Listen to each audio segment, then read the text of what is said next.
This is where so many gardeners mess up when harvesting some of their favorite crops. Don't skip this step or you might just ruin the harvest you have worked so hard for. This applies to a lot of cool weather crops: carrots, broccoli, Brussels sprouts, beets, spinach, kale, cabbage, radishes, turnips, collard greens, and so many more. If it's a cool weather root crop or a cold crop, you're almost guaranteed that you don't want to miss this step. For most folks, these crops are either spring or fall crops. They have the ability to survive a freeze.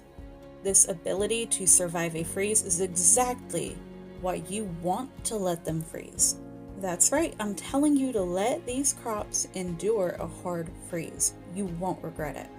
For most summer crops, when they freeze, the water within the cells freezes and causes those cells to rupture. Kind of like whenever you leave a can of soda in the freezer.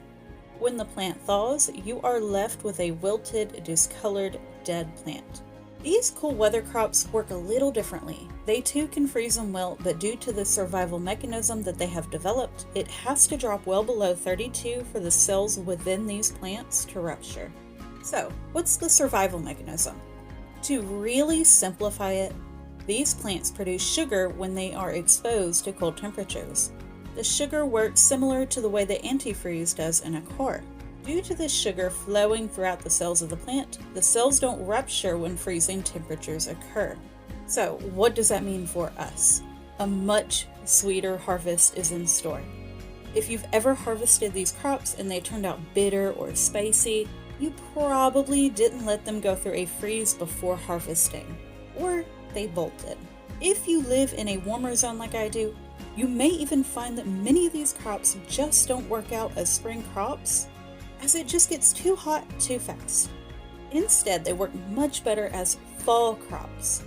I failed to grow kohlrabi before, and this year was a similar tale. However, the plants that I planted this spring came roaring back to life this fall, and that's what you see here in this video.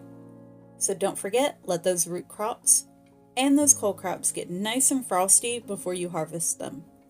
You'll never have sweeter carrots or sweeter broccoli than you will after a good hard freeze. Be sure to come join us over on Facebook. There's a page, a group. Don't forget to check out the blog, sign up for the email list. Thank you all so much for watching, and have a great week.